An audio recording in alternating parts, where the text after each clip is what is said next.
Welcome back, and we're moving into our second segment for today as we find out what's happening with the Belize City Council and some of the projects that they've been working on. We have with us on set Councillor Micah Gooding, who is the representative for Staff Development and Training and Youth and Sports. In the middle, we have Deputy Mayor Oscar Arnold, and his responsibilities budgeting, municipal court, and special constables.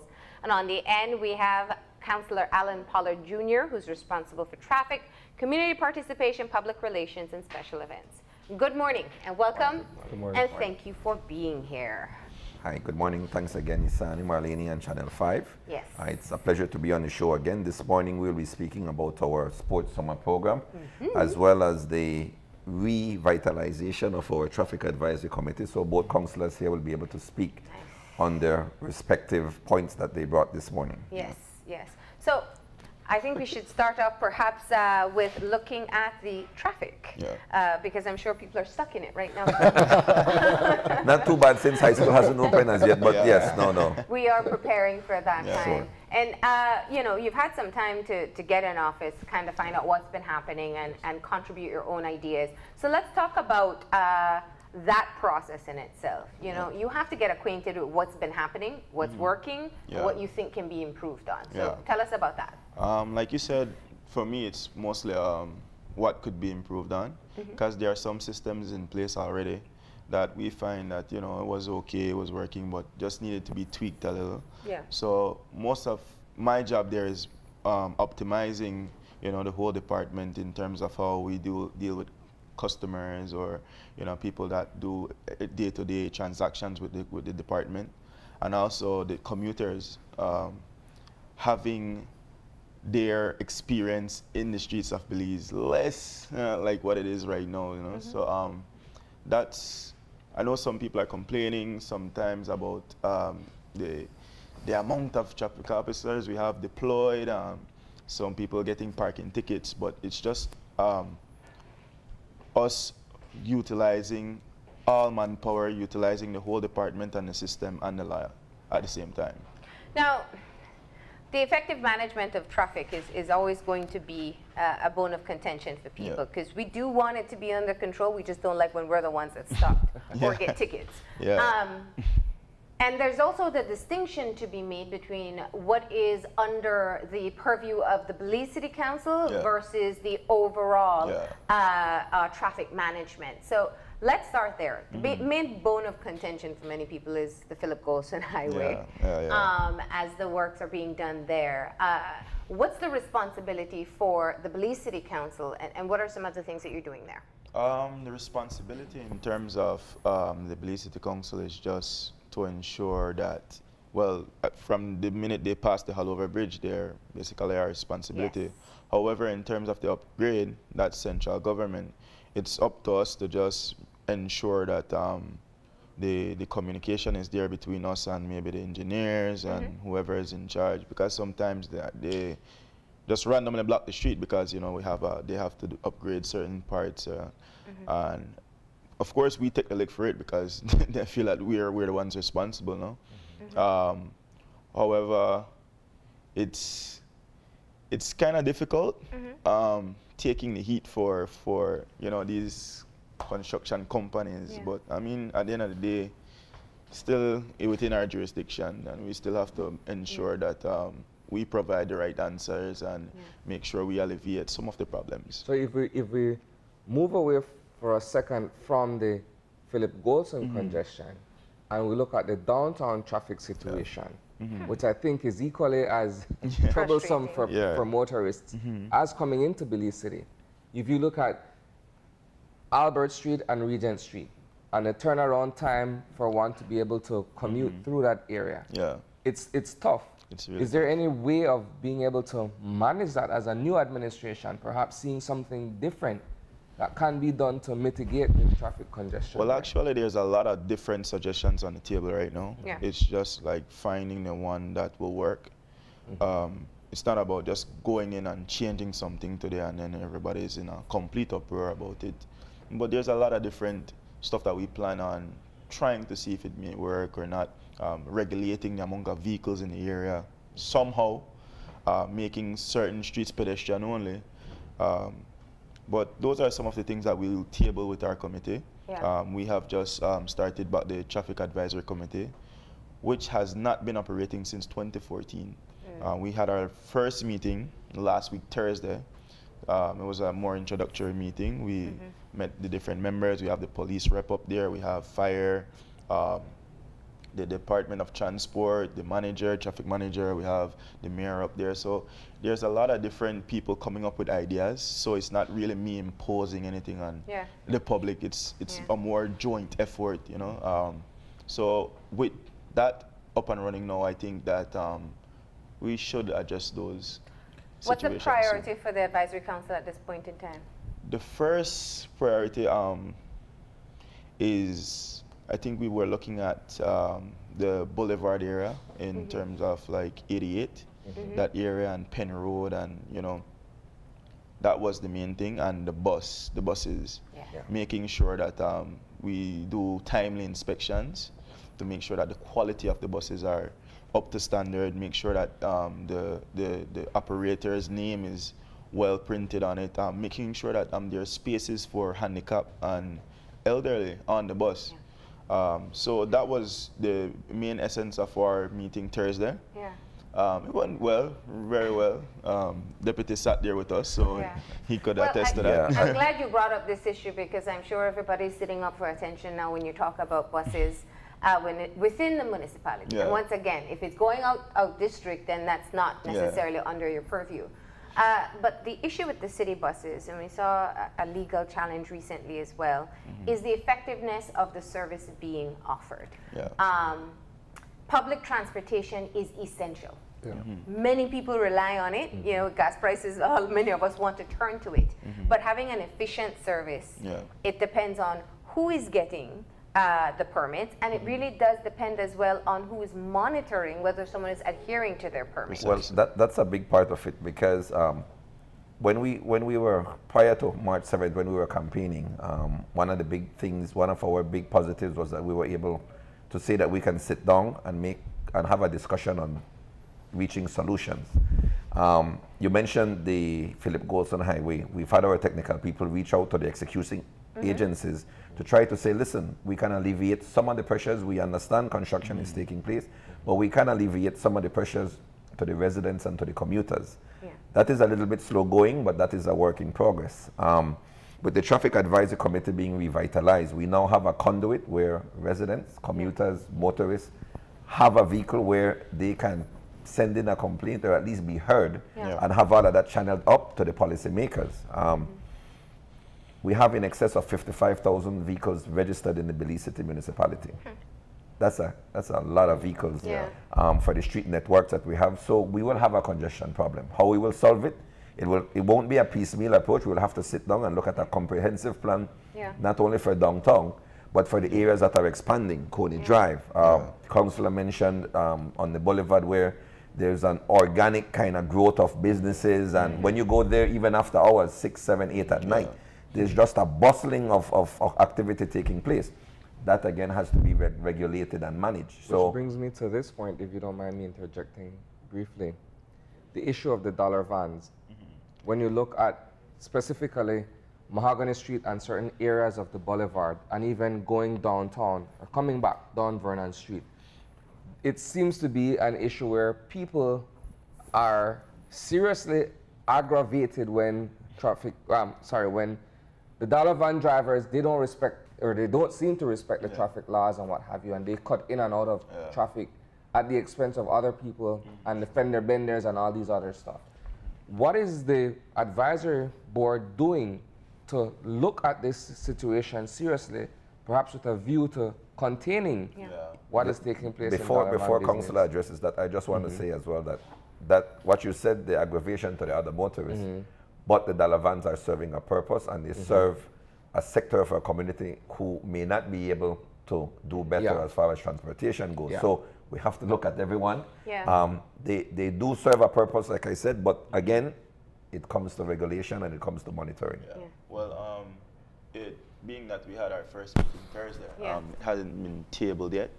I did had a meeting along with our senior supervisor from the traffic department and our manager with the association. And it was just simply to, it was more introductory. And it was basically me trying to have that conversation, that much needed conversation that, you know what, we need to communicate more. You guys need to structure yourself properly, get organized. So there has to be some way that you channel to the manager, you channel to me, and we are in constant communication of how we could make the system, because it is a system, and it's working for the residents. I have to agree with Deputy. It's just now to fine tune it and make sure that, you know, they're adhering to the traffic laws. And let me ask a question. I know that I have nothing to do with traffic, but I just wanted to add that I think it's unfair for you to say that all the dollar van operators are poor drivers. I think that's unfair. Yes, we have a few who need to a few that we have to address. But generally, I think the service that they provide, the benefit outweighs the negatives. And so we have to look at that, because we were elected on a platform of social infrastructure, of putting people first. So we can't go and remove and beat down a project or an operation that has benefited the regular people of the city. I understand that, but I have 2 points. One, how much time will we spend planning? The council term is only 3 years, and planning, putting together a strategy and implementing, it's a very short span of time. Two, as much as we say we can't say all, yes, perhaps it's good not to generalize, but we know as residents where the problems are. We know the total abandonment of following regulations for the main drivers in the public transportation. Your buses stop anywhere. They also don't leave at the time that they tell their passengers they're going to leave. You have bus drivers that tell people, listen, if you can't wait, catch a taxi. So as much as yes. And so they get late to work. They can't rely on the system. They can't afford the taxi every single day. So while the social infrastructure is important, there are poor people who are being told that they're late to work every day at threat of losing their job because they can't afford something else. Your dollar vans are a problem. They stop everywhere as well. They don't follow the traffic regulations. So my question is, if we spend all this time strategizing and thinking through and talking through, when will we get the problem addressed? Because it's not that you want to eliminate it, but efficiency is important. Well, I think part of the response, you've answered your own question there when you said that they don't follow the law. We have a lot of great laws on our books. We have a lot of the Traffic Act and so on, and really it's a part of the enforcement. What we found at the council when we got in was that there was a lot of systems that were in place that for one reason or the other were just not adhered to or just totally bypassed because of maybe political expediency. What this council and what this team has is that we have the political will to say, you know what, there are certain things that we need to fix in this city and we have to get it done. Our technical people at the traffic department are some of the ones that have the great experience. They've been with the traffic department for quite some time and they know what's wrong. But before, they couldn't go and say, you know what, we need to do this and we need to do this, and then they would carry through. For whatever reason, that would be put on hold. It's a little bit different now. We've received the technical advice. The council will look at it, and we know that there are certain things that we have to put in place, and we will do it. We will do it. The laws are there to protect everyone, protect us as motorists as well. Driving to Belize City and you have your kid with you or you have your family with you, all of us have a responsibility. And we as a council have a responsibility to make it safe for everyone. And that is the reason why we're enforcing minimum standards for the buses. We will get to the dollar vans, but before we will fix the buses, because those are the ones that carry far more commuters. The councillors, along with the mayor, did a ride along in the city buses one day so that they could see the problems that people face firsthand, whether the buses are clean enough.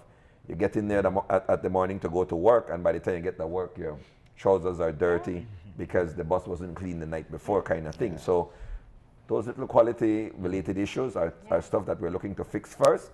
And when people realize that you're fixing those smaller things, it then cascades up to the larger problems that we have.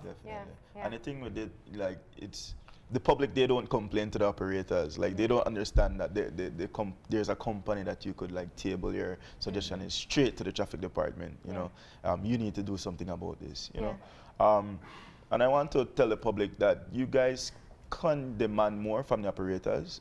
If you're using someone for years, you could give a little suggestion respectfully and tell them, like, you know, you need to upgrade, or you need to do this, or you need to do that. And would be better off for us here at the department that, you know, we have to take all of that from the operators, you know. Yeah. So is there a complaint system in place that you're speaking of, since you do have that? It's my Facebook. Yeah, there's something informal, and that is a hot, we're introducing a hotline pretty soon that will be coming out, where people can call in for sanitary issues, public health issues, traffic issues, and other complaints that they may want to lodge. We, personally, each of us get the complaints from the residents, and then we would forward it on to the relevant departments that need to look at it. No, but there is room for improvement where there has to be something more formal at the city council. Can we segue now into the summer program that is being hosted by City Hall? Isani, as you know, for the last 4 weeks, we have been engaged in this summer basketball tournament. On the north side, we have 10 teams. On the south side, we have 10 teams, and both tournaments run simultaneously, day after day, Monday to Friday. This is the 5th week, and we're heading into All-Star game on Tuesday and Wednesday. And so I would want to invite residents out. I would want to invite parents and families and members of the community out to support our young athletes, because these guys are very talented, but if nobody notices, if it goes below the radar, then what good is it? So we want to encourage everyone out to the games. The All-Star games will be on Tuesday and Wednesday, I think starting at 1 p.m. We chose 2 basketball players from each team. So that is how we arrived at the All-Star team. After that, this Saturday and this Sunday, we're going into playoffs, and then we're going to close the tournament at the Civic Center. So again, this is another big event, and we want to make it as big as possible.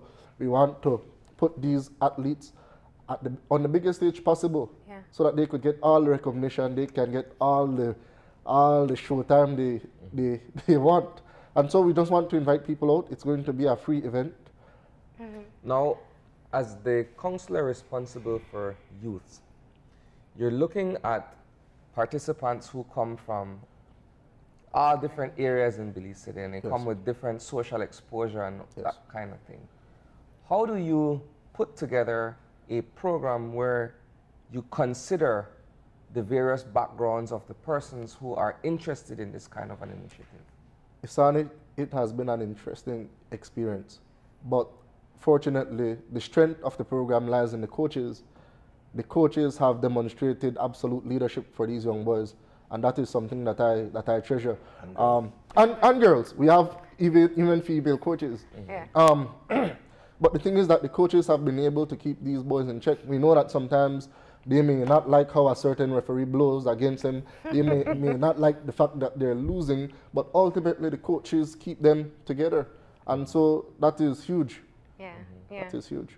It also gives you an opportunity to really interact with community members, get feedback especially. What has that part of the process been like? It has been overwhelming. Every community I go, I see young boys waving me, I see their parents waving me. I feel as if though I've become somewhat of a celebrity, you know. It has been an overwhelming experience. Everywhere I go, I get recognition. These boys, they don't forget. And it's good to know that I can walk anywhere in the city and feel safe, feel at home, feel comfortable. And a big part of what this program has done is that the mayor, our current mayor, Bernard Wagner, made sure that uniforms were available for this tournament. And the kids, the appreciation that they show wearing a uniform, taking part of a positive program has been overwhelming. I've been to a couple of the matches early on, and before we realized that some of the kids didn't have the type of structure in place. And so adapting to that was an issue early on. Now they understand, the referees are there to do their job, the coaches are there to do their job, the councillors, when they're present, they're there, and there has been a curb in the type of behavior that we were getting previously to what we're getting now.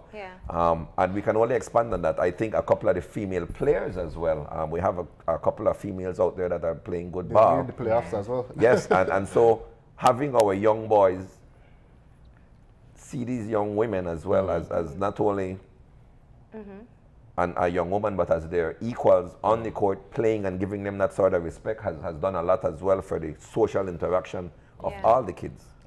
And we know that some of these children come from problematic communities, and so we transport them back home into their communities after the game. But one of the beauty that I find is that we have teams from, let's say, Laker. We have the Laker team. We know that there's a major gang in there, the PIV. And then there's a team from College. We know that there are other major gangs in there, and they are both feuding. But to see these two teams playing, and they're so cordial to each other, so amicable, they shake hands before the game, they shake hands after the game, they stand in photos together. That is amazing. For me, I believe that in order to address this crime situation in our country, we have to turn to sports, and we have to get these children involved early as possible, because it's the only way out. It's the only way for you to see that we're from two different communities, but we love the same thing. We want the same thing. We want a better life. We want to live long. You know? And it really does show where sports development has an integral role in keeping communities focused on more positive things. So after the summer program concludes, what's the long-term plan in being able to sustain some type of involvement from the same kids that have gotten excited over the past few weeks? Before I go to that, I just want to add that the Fort George team, we took them to the tournament, I think it was on a Friday. That same Friday afternoon, there was a chopping incident right in front of if these children were not at that tournament, they would have witnessed that chopping incident. They would have been traumatized. And so this is one of the beauty of the programs. It gets you out of that problematic zone. Even though it's not forever, it gets you out there momentarily so that you can see something better, you can breathe a little bit. But in terms of the council, in terms of my leadership, which has the support of the mayor, we plan to take sporting to the highest level possible. We plan to have events after events, week after week, month after month. We're currently working on the Belize City Games, where we want to have cycling, basketball, football, softball, all of these programs going on simultaneously. So that's the next big step for us. You want to touch on a little bit to the project with the IDB? Yes, there's also a project with the IDB that we're a part of, in which the IDB is trying to develop a sports program on the south side of Belize City, the problematic areas, getting the coaches involved, getting it to be a continuous program throughout the year. So every day after school, you will be able to go to these venues and be able to participate in something positive instead of hanging out, instead of being idle. There's a lot of good programs, and to your question, Marlene, we have SMART, we have Digicel, we have some other areas, we have the gentleman from Alpha Partridge that does the Days of Healing. So what I would want to see us do is, as the City Council, as an agency, kind of bring all these people together. School reopens, so obviously the kids' time will then be taken up with school. But in primary and secondary school, they have organizations in there that do follow up with sports for the school. So if we can come together, all of us sit at a table and we kind of work it out over the year, it will make it easier because everyone will play their own part, but it will be something that can come together and we can have synergies. That's the idea of the City Games, bringing all these federations, all these associations together simultaneously. That really is the idea. Now, that brings us to you, Deputy. To talk about budgeting, because when you talk about sports development, youth programs, having enough traffic officers in place to do the proper checks, you're talking about money and resources. And we know that this has been what could be considered the Achilles heel of the Belize City Council, whichever administration. Where are we doing in being able to finance the work for whatever idea or improvements this council wants to achieve? Yes. First of all, to say that the budgeting exercise, everything that goes into it, is not as sexy as when we see the sports program. It's not as sexy as when we see traffic out there solving the solutions. Or when you have to pay a ticket. Or when you have to pay a ticket.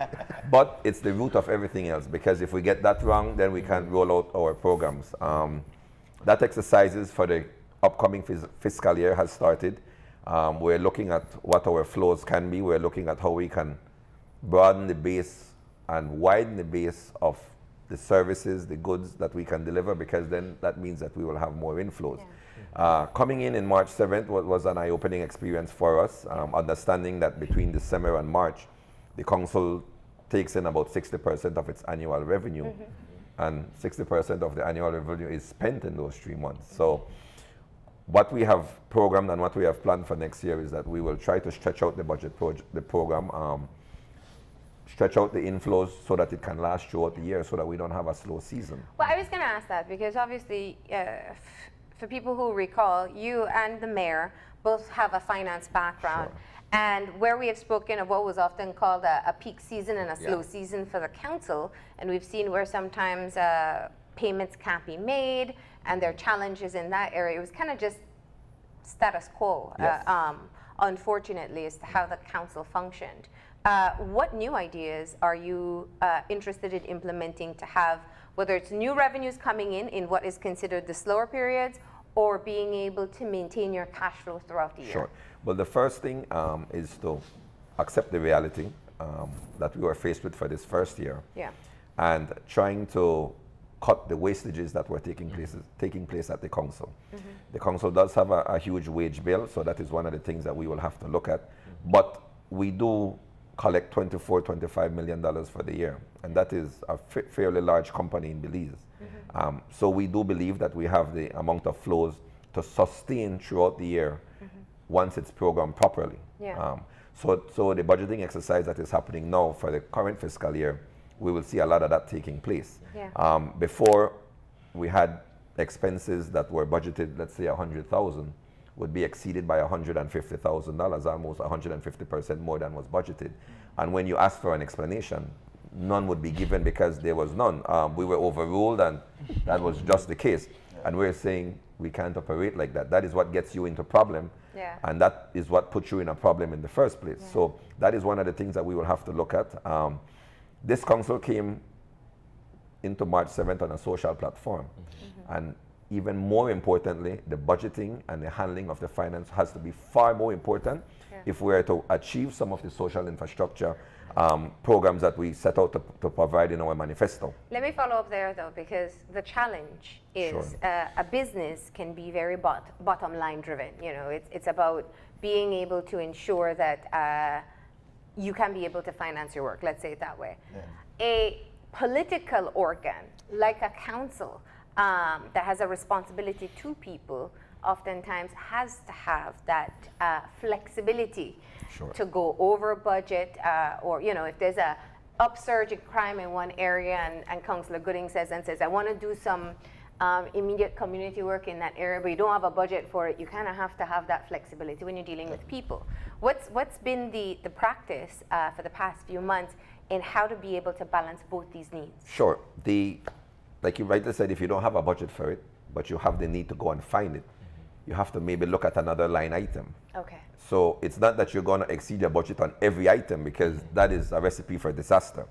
So if we know that we have something that we need to do, for example, let's say there's a large fire and you have 5–6 families that were affected and you needed to provide some level of social assistance, then you have to look at other areas, whether you have an expense there for meetings or for another line item, and say, you know what, I can shave a little bit off here.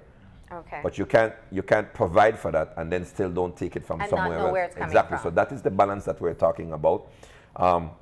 It's a tricky balance, but it's a balance that myself and the mayor have our responsibility to undertake. It's not an easy discussion, because remember now we have councillors who want to make sure that their programs are done.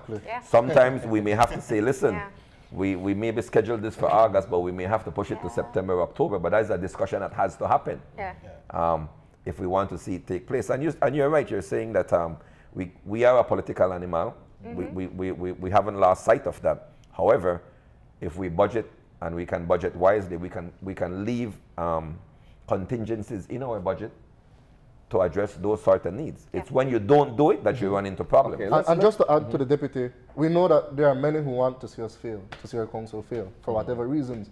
But we know that there are some good people in the private sector who want to see us succeed. And so we can also go to them in times of distress. Let's look at, for sure. Let's look at this scenario. The Belize City Council is a revenue generating body. Various means of being able to collect and generate the kind of monies needed to run the city. You look at the trade license, you look at the traffic department, you look at all of these various avenues. Property taxes. Property taxes, etc. Coming into the first 100 days, if I, just to recap some of the accomplishments and the challenges during that period, one of the prevailing thought was, well, we're a cash-strapped administration because while, yes, we have a budget and we have outlook and what have you, in terms of being able to collect on these monies that are outstanding to the City Council, perhaps we've been a bit kind of lacking on that end. Maybe not for want of trying, but the situation is perhaps people don't have the money to pay when you come collecting those taxes. We've seen a little bit of the opposite, Isani. We've had people come in and say, listen, I owe this, I'm going to pay in full. Or people who have been trying to make program payments saying, listen, I can't pay you everything, but I see the job that you guys are doing. One of the X factors that we've been seeing was that we brought a lot of goodwill to the table.